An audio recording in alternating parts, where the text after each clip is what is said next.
New York City is going to end up a place with condos, co-ops, and corporations. And no reason for people to come here anymore.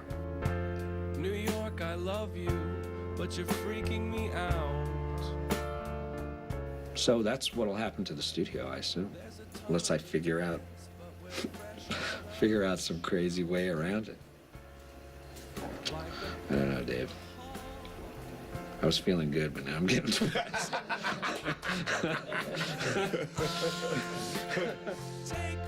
Steve was one of my first interviews. That conversation grew into something so much bigger. Rather than talk about the color of the knobs on his really awesome Neve board, we wound up talking about America and how we used to take care of each other. I looked at my interview with Steve like the message of this entire project. We're all connected by something. Maybe it's a river that runs underground. Maybe it's Woody Guthrie. Maybe it's Chuck D, whatever. That conversation became my goal.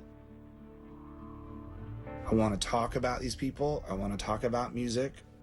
But I want to get to this. I want this to be the exclamation point.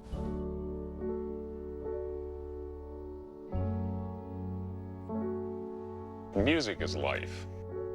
I don't think your life is remotely complete without music of some kind in it.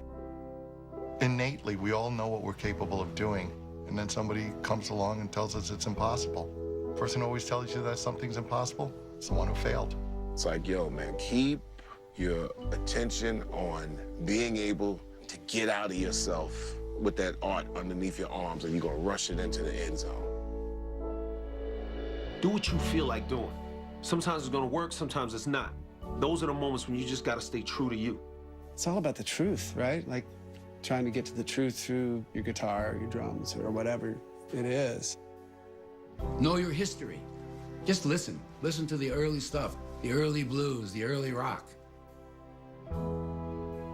It's important to chase what catches your fancy, but above all, learn to play what you want to hear. What's happening in New York now? You know, if you want to find out what's going on in a city, what you want to do is talk to a 44-year-old who stays home most of the time. Finger on the pulse.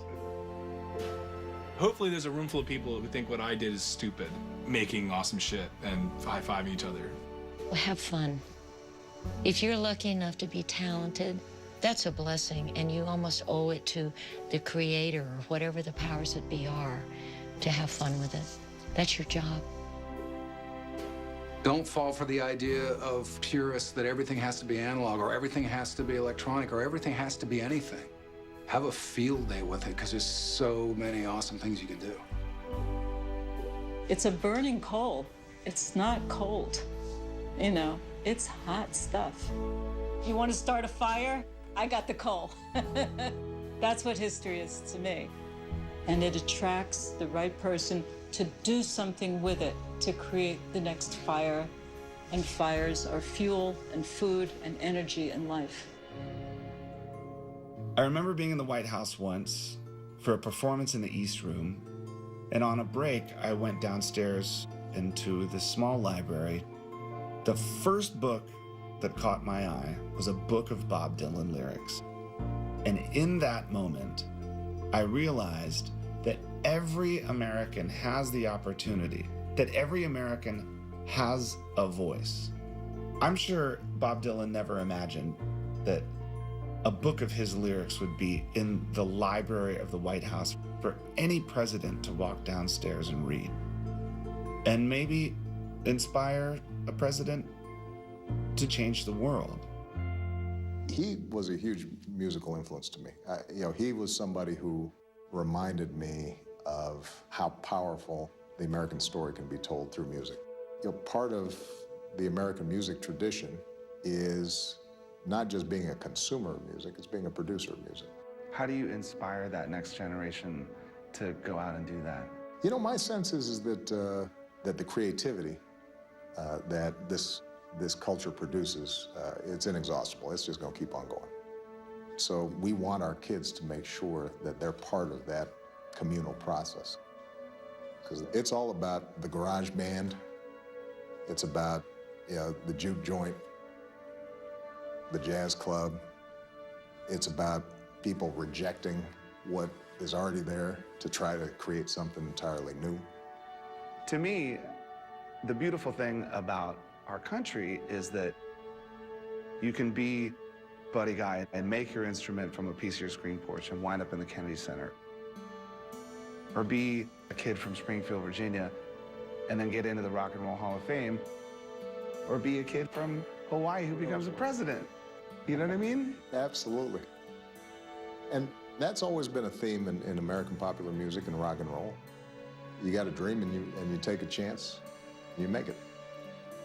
And all you got is your wits or an idea. The kids are always going to come up with something that you haven't heard before. What's also nice, though, is how there is a connection. All these different musical rivers that run together to make American music. There's nothing more unifying in this country than our music.